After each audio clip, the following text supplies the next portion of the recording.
Isang mapagpalang araw ng December 20, 2024 sa iyo kabayan. Narito po ang ating latest update sa ating panahon. Pero bago ang lahat, ako po ay makikisuyo ng like and subscribe at pahit na rin po ng notification bell para updated ka pa po sa ating susunod na ulat panahon.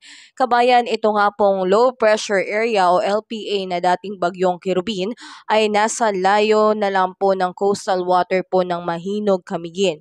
So ito po ay nasa offshore pa rin kabayan at ito po ay direktang nakakaapekto ngayon at nagdadala ng kalat-kalat na pag-ulan at maulap na kalangitan sa may area ng Visayas, Mindanao at Palawan. So asahan na maulan na panahon dyan ngayong araw ng Biyernes. At dito rin kabayan, apektado rin po ng shoreline ito pong area ng Bicol Region, Quezon, and the rest of Mimaropa. Kaya asahan ngayong araw, clouded skies with scattered rains and thunderstorm po. So ingat ang lahat dahil may posibilidad po itong magbunsod ng mga biglaang pagbaha and landslide due to moderate to heavy rain po. At posible rin po makaranas ng intense rain. At inaasahan din natin kabayan, dulot din po ng shoreline, apektado rin ito ang area ng Cagayan Valley, Cordillera Administrative Region at Aurora. Asahan ang cloudy skies na may kasamang pag-uulan. At dito po sa atin sa Metro Manila, northeast monsoon pa rin po ang nakakaapekto, ganun din sa ilang bahagi ng Luzon. Kaya asahan ang pagkakaroon ng partly cloudy to cloudy skies with isolated light rains o pag-ambon lamang po. Kaya wala po itong significant impact. So ito kabayan, balikan natin ito nga pong LPA na dating bagyong Kirubin. Inaasahan na ito po ay tatahak na po sa area ng Visayas, apektado rin ang Palawan. At hindi rin po natin inaalis ang posibilidad na ito po ay magkaroon ng re-intensification o bigla ang paglakas kabayan. So kung mangyari yan kabayan, muli pong babalik bilang isang bagyo si bagyong Kirubin nga po. So ngayon, LPA siya pero inaantabayanan natin sa mga susunod na oras at susunod na araw. Actually kabayan, posibleng pagdating ng Sunday, maging isang ganap ulit itong bagyo, itong LPA na ito. So yan po yung ating subaybayan kabayan. Pero makikita natin dito sa ating weather system, meron po tayong minomonitor na panibagong sama ng panahon sa labas ng Philippine Area of Responsibility. Kaya patuloy po natin itong imomonitor kabayan kung itong sama ng panahon ay tuluyan pa bang madedevelop o malulusaw na lang, papasok ba o hindi ng Philippine Area of Responsibility. Kaya isama natin sa panalangin kabayan na ito na lamang po ay malusaw at wag na pong maging ganap na bagyo. Okay na po tayo at end na po natin yung bagyo, pangalan ng bagyo sa bagyong Kirubin ngayong 2024. Nawawag na pong masundan pa ng bagyong Romina. Pero ganun pa man kabayan, patuloy pa po kitang i-update. At ngayong araw na ito, inaasahan natin, pagdating sa Lawag ay aabot po ng 31 degrees Celsius, Tuguegarao, 27 degrees Celsius, maulan po dyan, Baguio, 24 degrees Celsius, Metro Manila, 31 degrees Celsius, Tagaytay, 28 degrees Celsius, at sa Legazpi po ay 27 degrees Celsius, maulan din po kabayan. At dito naman sa may Kalayaan Island at Puerto Princesa, aabot po ng 31 degrees Celsius. So dito po sa may Palawan, Visayas at Mindanao, maulan kabayan ha.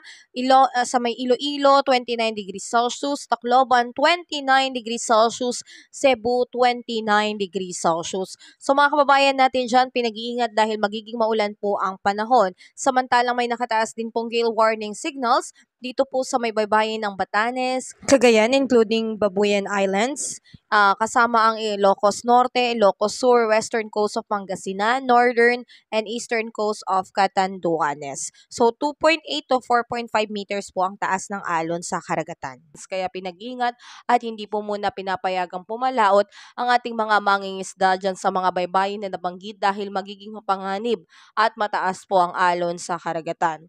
At dagdag pa dyan kabayan, alamin natin yung mga area na uulanin ngayong araw na ito dulot po nitong LPA at shoreline. So ngayong araw na ito kabayan, December 20, asahan ng heavy to intense rain, 100 to 200 millimeters na pag-ulan dito po sa mga areas na aking babanggitin. So makinig ka po kabayan. Kasama dyan sa heavy to intense rain na pag-ulan, 100 to 200 millimeters, ang area ng Catanduanes, Albay, Sorsogon, Northern Samar, Eastern Samar, Biliran, Leyte, and Southern Leyte. Moderate to heavy rain, 50 to 100 millimeters sa may Quezon, Camarines Norte, Camarines Sur, Masbate, Oriental Mindoro, Marinduque, Romblon, Aklan, Capiz, Negros Occidental, Negros Oriental, Siquijor, Cebu, Bohol, Zamboanga del Norte, Zamboanga del Sur, Zamboanga, Sibugay, Misamis Oriental, Misamis Occidental, Camiguin, Agusan del Norte, Dilagat Island at Surigao del Norte.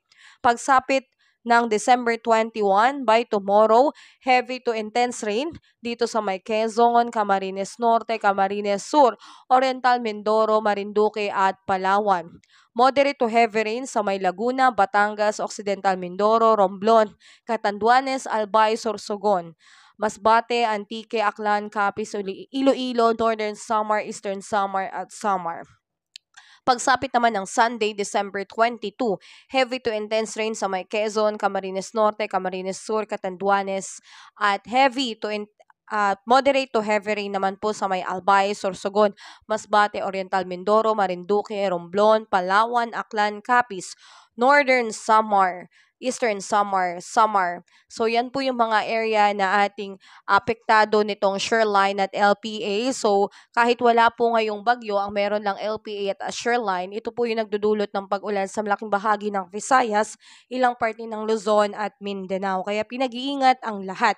Iba yung pag-iingat kabayan dahil posible po itong magdulot ng mga localized flooding sa mga areas na nabanggit. So ingat tayo kabayan. Patuloy pa po kitang i-update lalo na po dito sa namumuong sama ng panahon sa labas ng Philippine Area of Responsibility. Sa mga susunod na araw, alamin natin kung ano pang update dito, kung ito ay lalakas o tuluyan na lang malusaw. Pero ang hinahangad natin ay ito na lang po ay tuluyang malusaw para tayo po ay magdiwang ng Pasko at bagong taon, lalo na yung uuwi sa probinsya nila, sa iba't ibang mga probinsya at magbabakasyon ay wala pong sama ng panahon na makakaapekto sa panahon na yon o sa mga areas dito sa ating bansang Pilipinas. So ingat tayo kabayan. Have a safe day po sa lahat. God bless kabayan. At makikisuyo po ulit ako ng like and subscribe at pahit na rin po ng notification bell para updated ka pa po sa ating susunod na ulat panahon. Salamat, ingat, God bless kabayan.